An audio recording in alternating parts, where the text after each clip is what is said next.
En un tranquilo suburbio de Barcelona, donde la vida fluía de forma mesurada y previsible, la iglesia de San Sebastián era el centro de la vida espiritual de la población local. El padre Isidro Mendoza de Aguilar había servido en esta parroquia durante 8 años, ganándose la reputación de ser un sabio padre espiritual y un hombre comprensivo. Los feligreses lo apreciaban por sus sinceros sermones y su capacidad de encontrar palabras de consuelo en tiempos difíciles. Nadie podría imaginar que detrás de la fachada de la vida piadosa del sacerdote se escondía una realidad completamente diferente. Por las tardes, cuando los últimos feligreses habían abandonado la iglesia y las calles estaban desiertas, el padre Isidro se subía a su anodino Seat Ibiza y se dirigía a Barcelona. Allí, en el laberinto de calles estrechas del barrio del Born, se convirtió en una persona completamente diferente. Su vida secreta comenzó por accidente. Una tarde, después de una reunión del consejo de la iglesia, decidió dar un paseo por la Barcelona nocturna para relajarse. En un pequeño bar llamado La Luna Roja, conoció a Marisol Alvarado. Ella estaba sentada detrás del mostrador, sosteniendo elegantemente una copa de vino tinto y contándole algo con entusiasmo al camarero. Sus miradas se cruzaron y el padre Isidro sintió que algo se revolvía en su alma. Marisol trabajaba en un salón de belleza de moda en el centro de la ciudad. Era una personalidad brillante, con un encanto especial y una libertad interior que al mismo tiempo asustaba y atraía al sacerdote. Su conocimiento comenzó con una sencilla conversación sobre arte. Marisol resultó ser una gran admiradora de las obras de Gaudí y el padre Isidro, que era un gran conocedor de la arquitectura, no pudo evitar apoyar la conversación. Poco a poco sus reuniones se hicieron regulares. Todos los jueves, con el pretexto de visitar librerías para la biblioteca de la iglesia, el padre Isidro venía al pueblo. Se conocieron en pequeños cafés, caminaron por parques y hablaron durante horas. Marisol le contó su historia, sobre el difícil camino hacia la autoaceptación, sobre las dificultades que tuvo que enfrentar, sobre sus sueños y esperanzas. Por primera vez en su vida, el padre Isidro sintió que podía ser él mismo, sin la máscara de la piedad y las expectativas sociales. Sin embargo, cada uno de sus encuentros fue seguido de dolorosas horas de remordimiento y autoflagelación. El padre Isidro comprendió que no solo estaba rompiendo sus votos eclesiásticos, sino también poniendo en riesgo su reputación y posición en la sociedad. Pasaba largas noches rezando, pidiendo perdón y fuerzas para terminar la relación, pero cada jueves volvía a subirse al coche y se dirigía a Barcelona. Marisol también reconoció la dificultad de su situación. Ella sugirió repetidamente suspender las reuniones, dándose cuenta del riesgo al que exponía al padre Isidro. Pero se sintieron atraídos el uno al otro con una fuerza inexplicable. No había intimidad física en su relación, solo largas conversaciones, toques casuales y miradas llenas de sentimientos no expresados. Esto continuó durante casi un año. El padre Isidro se convirtió en un maestro de la mentira, inventando razones para sus viajes semanales a la ciudad. Se volvió más retraído, pasaba menos tiempo con los feligreses después de los servicios, tratando de evitar preguntas innecesarias. Pero en un pueblo pequeño cualquier cambio se nota rápidamente, y poco después de la parroquia empezaron a circular los primeros rumores sobre el extraño comportamiento de su párroco. Cada vez que regresaba a casa, el padre Isidro se prometía que aquel sería su último encuentro. Pero pasaría una semana y todo comenzaría de nuevo. Comprendió que esta historia no podía terminar bien, pero ya no podía parar. Como escribiría más tarde el informe policial, fue esta lucha interna y la incapacidad de tomar una decisión lo que se convirtió en el primer eslabón de la cadena de trágicos acontecimientos que pronto se desarrollarían. Los encuentros secretos entre el padre Isidro y Marisol fueron poco a poco volviéndose cada vez más arriesgados.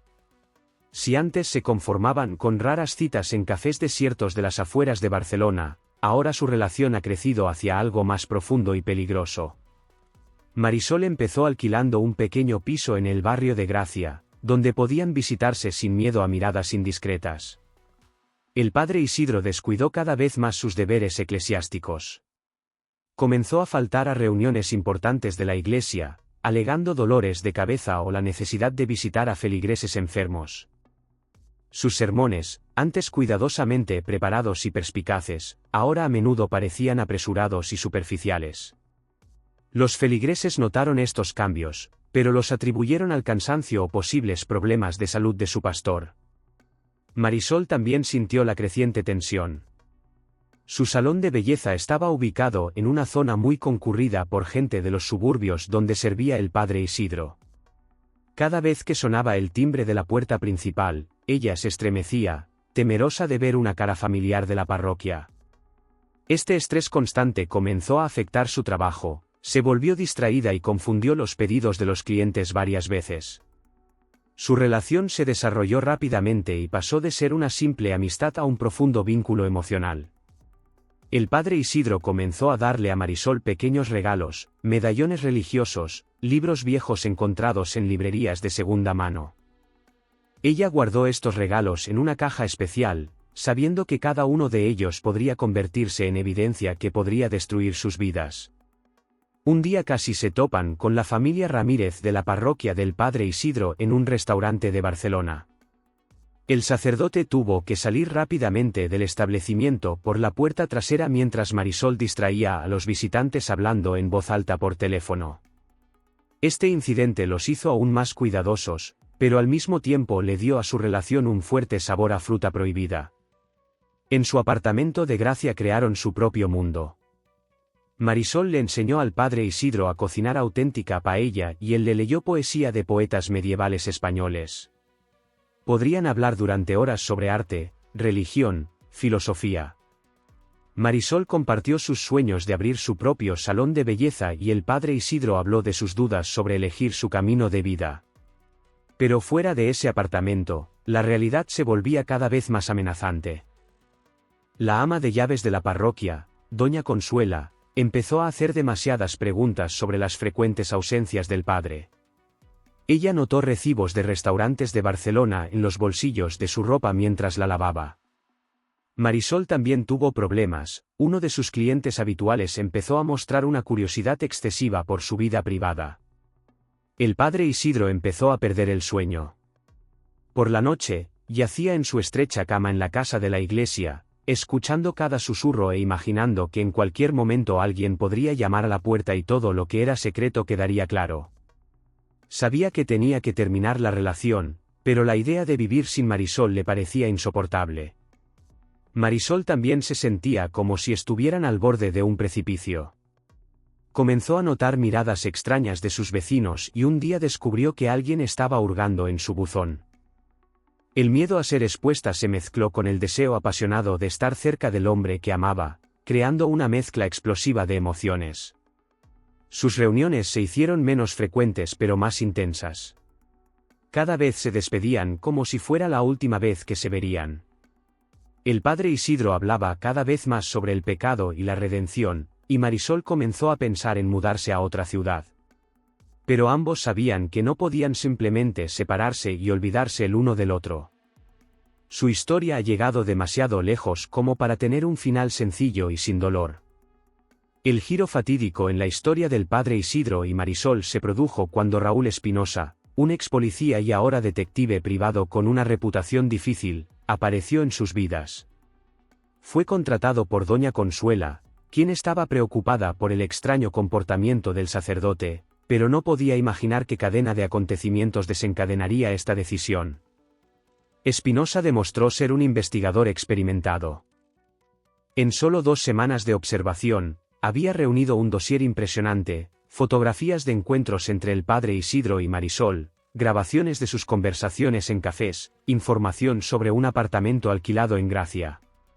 Sin embargo, en lugar de transmitirle la información al cliente, vio la situación como una oportunidad para obtener beneficios personales. El primer contacto tuvo lugar a mediados de semana. Espinosa tendió una emboscada al padre Isidro después del servicio vespertino. La conversación fue breve, el detective simplemente mostró algunas fotografías y mencionó un precio. El sacerdote sintió que el suelo se deslizaba bajo sus pies. Las fotografías capturaron los momentos más íntimos de sus encuentros con Marisol, no la intimidad física, sino esa desnudez espiritual especial que es mucho más aterradora. Espinosa exigió pagos mensuales a cambio de silencio. La suma era considerable, mucho más de lo que el padre Isidro podía permitirse con su modesto salario. Pero la amenaza de exposición era más aterradora que cualquier dificultad financiera. El sacerdote comenzó a vender bienes de la iglesia, libros viejos de la biblioteca, utensilios de iglesia que podían sustituirse discretamente por copias. Marisol no se enteró inmediatamente del chantaje. El padre Isidro intentó arreglárselas solo, no queriendo arrastrarla a esta sucia historia. Pero ella notó cambios en su comportamiento, se ponía nervioso, miraba constantemente hacia atrás y cada vez más cancelaba reuniones en el último minuto. Cuando finalmente salió a la luz la verdad, Marisol insistió en ayudar económicamente. Comenzó a realizar turnos extras en el salón y vendió algunas de sus joyas. Espinosa demostró ser insaciable. Tras recibir los primeros pagos, comenzó a exigir más, amenazando no solo con exponer su relación, sino también con difundir información sobre fraude financiero con propiedades de la iglesia. Cada encuentro con el chantajista se convertía en una tortura, disfrutaba de su poder sobre ellos, describiendo con detalle qué consecuencias les esperaban al padre Isidro y a Marisol en caso de negarse a pagar. Los intentos de llegar a un acuerdo amistoso con Espinosa no tuvieron éxito. El padre Isidro le ofreció un gran pago único a cambio de todos los materiales, pero el detective solo se rió como respuesta. Comprendió perfectamente que los ingresos regulares procedentes del chantaje eran más rentables que un pago único. Además, estaba claramente divertido por la situación en sí, la oportunidad de manipular al sacerdote y a su amante secreta. La situación se volvió cada vez más tensa. Marisol comenzó a notar que la seguían no solo durante sus encuentros con el padre Isidro, sino también en la vida cotidiana. Espinosa a menudo aparecía afuera de su salón, tomando fotografías ostentosamente. Incluso concertó una cita con ella para cortarse el pelo, durante la cual le dejó claro que conocía su pasado. El padre Isidro se hundía cada vez más en la desesperación. Las arcas de la iglesia estaban prácticamente vacías y los feligreses comenzaron a notar la desaparición de objetos valiosos. Doña Consuela, que ya había olvidado sus sospechas, ahora estaba preocupada por el estado de los bienes de la iglesia. Cada día el sacerdote esperaba que alguien lo desenmascarara, que alguien relacionara la desaparición de los objetos de valor con sus viajes a Barcelona. La amargura apareció en su relación con Marisol. Hablaban cada vez menos del futuro y cada vez más de cómo encontrar dinero para el próximo pago de Espinosa.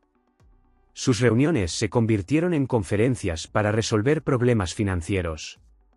El amor que una vez les había dado fuerza ahora parecía una maldición que los había llevado a esta situación desesperada. Una noche, después de un encuentro particularmente humillante con Espinosa, el padre Isidro habló por primera vez de una solución radical al problema. Sus palabras fueron dichas tan tranquilamente que Marisol al principio pensó que había escuchado mal. Pero por la expresión de su rostro se dio cuenta de que el sacerdote estaba realmente dispuesto a tomar medidas extremas para acabar con esta pesadilla. El plan empezó a tomar forma espontánea una noche cuando el padre Isidro y Marisol estaban sentados en su apartamento de Gracia. Otra reunión con Espinosa terminó con nuevas exigencias, el chantajista quería duplicar el importe de los pagos mensuales. Eso fue la gota que colmó el vaso. Marisol, habitualmente reservada y razonable, fue la primera en pronunciar las palabras que lo cambiaron todo: tenemos que detenerlo. Como sea. El padre Isidro, contrariamente a su rango y convicciones, no puso objeciones. En lugar de eso, comenzaron a discutir los detalles. Marisol sabía por los clientes del salón que Espinosa tenía adicción al juego y visitaba con frecuencia un casino clandestino en la zona industrial de la ciudad. Siempre llegaba allí los viernes, después de recibir otro pago de sus víctimas. El plan era simple y por lo tanto especialmente aterrador. Decidieron rastrear a Espinosa después de su próxima visita al casino. Se suponía que Marisol aparecería allí por accidente y le ofrecería llevarlo a casa. Sabía que después de perder, a menudo terminaba sin dinero ni siquiera para un taxi. El padre Isidro debía esperar en el lugar señalado. La preparación duró 2 semanas. Marisol compró el auto usado a través de un intermediario para que no pudiera ser vinculado ni a ella ni al sacerdote. El padre Isidro, valiéndose de sus contactos en la parroquia, consiguió potentes somníferos, que los feligreses donaron al hospital de caridad. Cada detalle del plan fue discutido decenas de veces. Planearon una ruta, eligieron un lugar donde podrían ocultar temporalmente a Espinosa hasta obligarlo a entregar todo el material incriminatorio. El padre Isidro encontró una casa abandonada en las afueras de la ciudad, que pertenecía a un antiguo feligrés suyo que hacía tiempo se había mudado a América. Pero cuanto más se acercaba el día de la implementación del plan, más fuertes se hacían sus dudas. Marisol comenzó a tener pesadillas en las que veía las consecuencias de sus actos. El padre Isidro oró durante horas en la iglesia vacía, pidiendo perdón por un pecado que aún no había cometido. Sin embargo, cada nuevo encuentro con Espinosa, cada una de sus humillantes exigencias, no hacían más que fortalecer su determinación. El día antes de la fecha señalada, se reunieron por última vez para verificar todos los detalles. Marisol trajo el teléfono comprado con una nueva tarjeta SIM para comunicación. El padre Isidro le mostró el somnífero que había molido hasta convertirlo en polvo.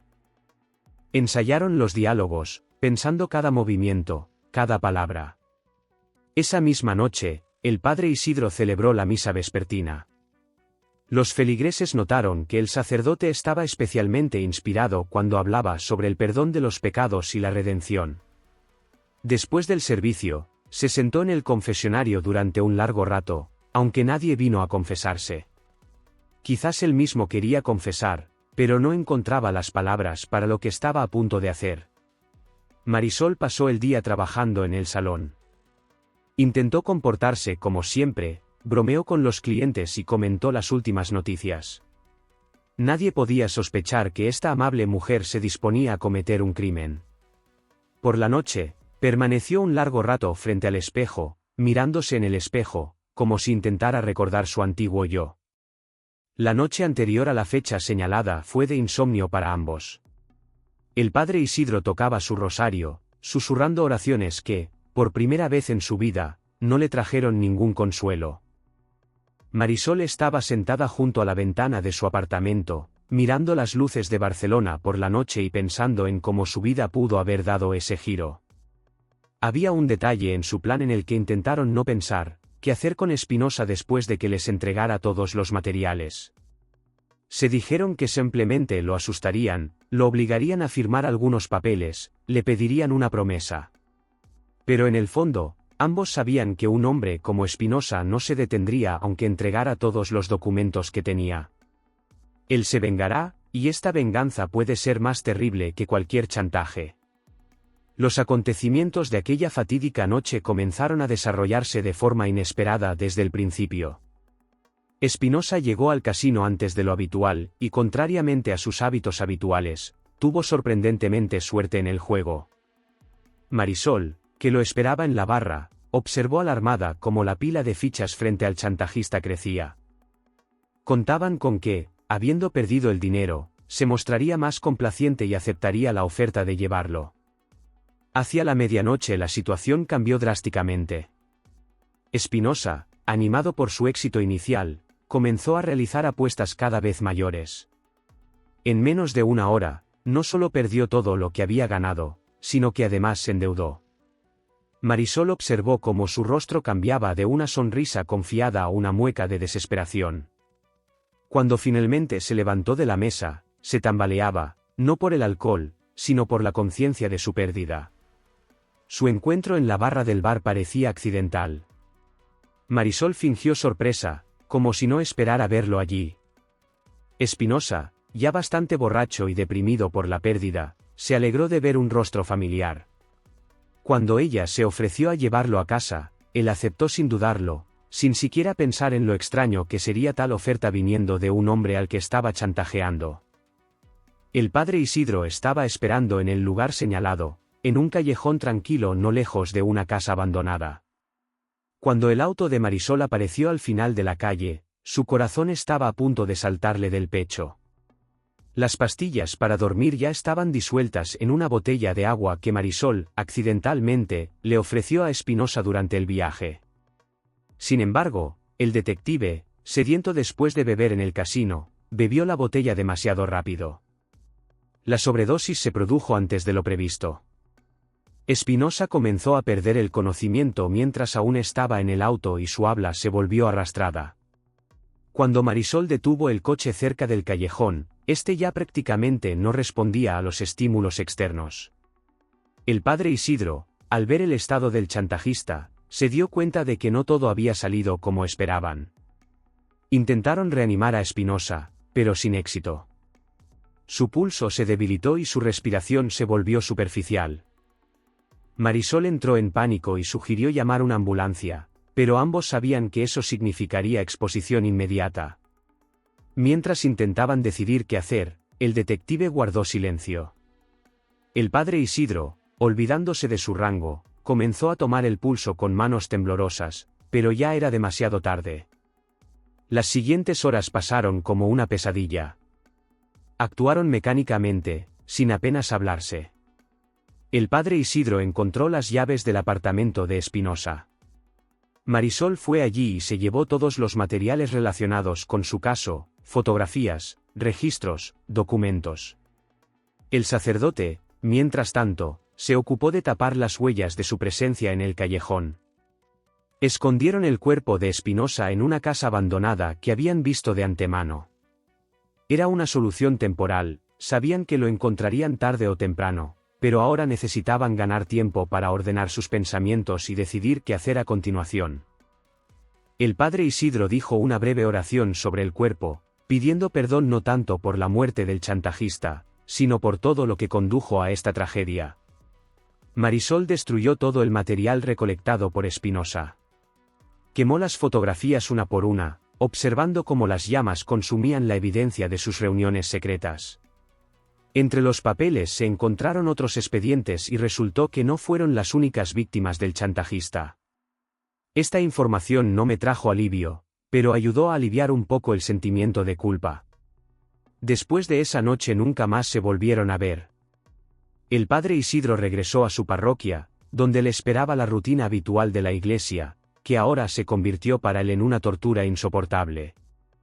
Marisol continuó trabajando en el salón, pero sus manos temblaban cada vez que cogía las tijeras. Ambos comprendieron que su secreto ahora era mucho más terrible que antes. Las primeras semanas después de lo ocurrido fueron las más difíciles. Cada timbre, cada golpe a la puerta les hacía estremecer. Esperaban que la policía pudiera venir por ellos en cualquier momento. Pero el tiempo pasó y el cuerpo de Espinosa continuó sin ser encontrado. Poco a poco, el miedo fue dando paso a un sentimiento de culpa sordo y opresivo, que quizá era aún más terrible. El desenlace se produjo 3 meses después de la desaparición de Espinosa. Durante todo este tiempo, el padre Isidro y Marisol vivieron como en un sueño, cumpliendo mecánicamente sus tareas cotidianas. El sacerdote se volvió aún más retraído y sus sermones se convirtieron en murmullos monótonos sobre el pecado y la redención. Marisol casi nunca salía de casa excepto para trabajar y cortó todos sus contactos sociales. La primera señal de alarma fue la aparición de la hermana de Espinosa, Carmen, en el salón. Preguntó a todos sobre su hermano, le mostró fotografías y dejó avisos de personas desaparecidas. Marisol apenas pudo evitar desmayarse cuando Carmen entró a cortarle el pelo. Durante el corte de pelo, la hermana del chantajista explicó que la policía no hizo nada y que ella había iniciado su propia investigación. Al mismo tiempo, en la parroquia Padre Isidro comenzaron a ocurrir sucesos extraños. Alguien derribó la puerta de su oficina, pero no le robaron nada. En la biblioteca de la iglesia se encontraron rastros de una búsqueda. Doña Consuela notó que desconocidos tomaban fotografías de la iglesia y de la casa del cura. El padre Isidro sabía que no se trataba de casualidades, pero no se atrevía a tomar ninguna medida. El desenlace llegó inesperadamente. Durante un fuerte aguacero, parte del techo de la casa abandonada donde escondieron el cuerpo se derrumbó. Los constructores que acudieron a evaluar los daños a petición del municipio descubrieron los restos. La policía estableció rápidamente la identidad del fallecido. Espinosa tenía documentos consigo, que no se les ocurrió quitarles en su pánico. La investigación avanzó rápidamente. En la computadora del apartamento de Espinosa se encontraron archivos encriptados, que Marisol no pudo localizar. Contenían información sobre todas sus víctimas de chantaje, incluidos registros detallados de reuniones con el padre Isidro y Marisol. El detective resultó ser un hombre meticuloso que documentó cada uno de sus pasos. Una botella de agua encontrada junto al cuerpo jugó un papel especial en la investigación. El análisis de laboratorio reveló la presencia de una gran dosis de somníferos. Los investigadores encontraron rápidamente un hospital donde la parroquia del padre Isidro había estado donando medicamentos. La comparación de las fechas de las drogas desaparecidas y la muerte de Espinosa se convirtió en otra pista. Marisol fue detenida en pleno salón de belleza, frente a sus atónitas clientas. Ella no se resistió ni intentó negar su culpa. Lo único que pidió fue la oportunidad de cambiarse antes de que la sacaran afuera.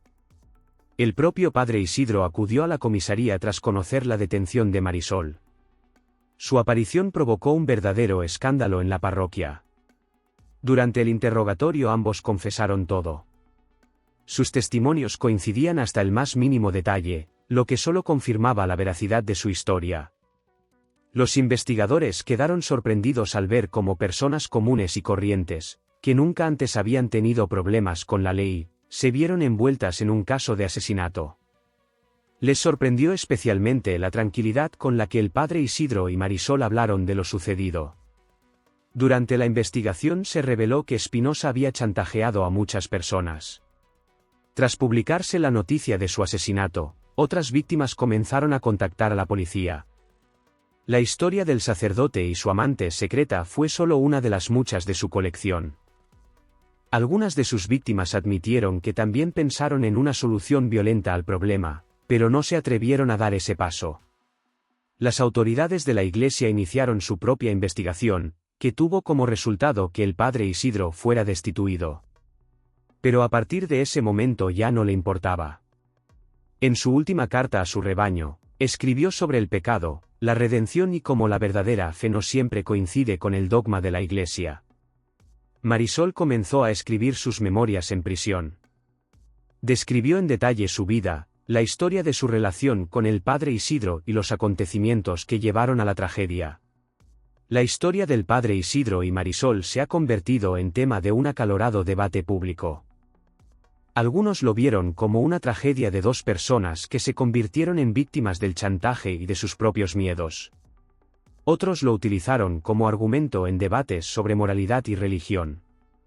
Pero todos coincidieron en una cosa: era una historia sobre cómo el amor, acorralado por los prejuicios sociales y la crueldad humana, puede llevar a consecuencias trágicas.